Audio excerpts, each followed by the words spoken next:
Tawagin na natin ngayon ang kakampi ng nagrereklamo. Nancy, humarap ka na.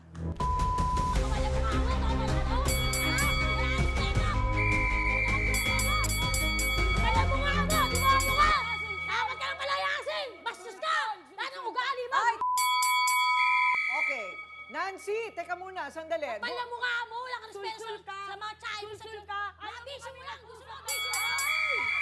Abis mo lang yun! Ayaw mo lang! Alam mo, di mo kaintindi! Kapala mo nga mo! Naiingit ka sa May sakit na to! Paano ka umiingit? Ang tama-tama mo! Ingitera ka. Ingitera! Ay, ikaw na sexy. Siyempre! Talaga, Kasang sampid ka. Sampid ka lang din doon! Ay, hindi ako sampid. Bakit ka naman ako doon. Nagbabayad ka sa Kapatid lupa? ni nanay Hindi ko. nagbabayad sa lupa? Oh, Nanay kahit mo na. patay na!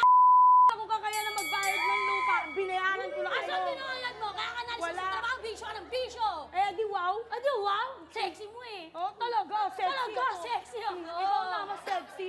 Ikaw ba ay nakikitira din kina Nora? Opo. Ano, kamag-anak ka nila? Opo, kapatid niya po. Ah, kapatid. Kapatid mo siya. Opo, Ayun, ano kaya pala.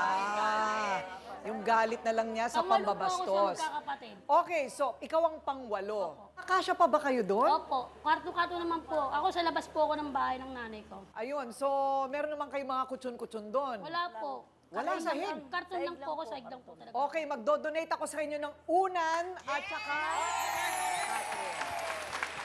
Grabe, ang buhay ng mga tao. Natupad na wish mo. Oo, talaga? Oo. At wala akong ganyan. Hindi ka Kaya ako mahihiga sa may dumiskarte. sahig. Hindi ako Di kama umaasa ka sa na. mga ano mo. Eh, di wow. Di wow. kama ka na. O talaga? Dami Wala yan, akong si. utang ikaw. Ang dami mong utang. Dami yan. Oo, talaga. Ako nagtatawag ng basura para Ayaw mo kasi magbuhay kami ng pamilya magkayos ko. ng kapatid mo. Kasi nga, Wala yun. Magbayad ka ng utang mo.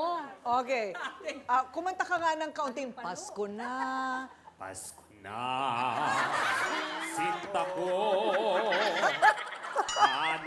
hanap kita. Hindi din ako. O sige, ikaw. Sana ngayong Pasko ay maalala mo ang utang mo. Wala siyang utang, ah! Ay, sorry pala. I retract my statement. Okay. O, teka muna, Day, ha? Level down muna tayo, magpapasko na. Magdodonasyon kami sa inyo ng mga pangangailangan ngayong Pasko. Salamat. Eh kasi, biro mo, parang isang buong barangay na, Attorney Lorna, no? Yung binigyan mo sa 45 people, magbigay ka lang ng konti dyan, parang isang barangay na ang tinulungan mo.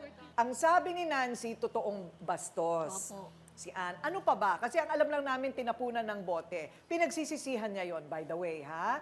Ano pa ba yung mga pambabastos na ayaw mo nang makita sa kanya? Eh, yun lagi po sa kahit hindi po sa kanya, sa aming mga ibang tiyahin o sa chewing niya po. Pag siya may nagsasabihan, galit pa po siya. Lalong nakainom po siya.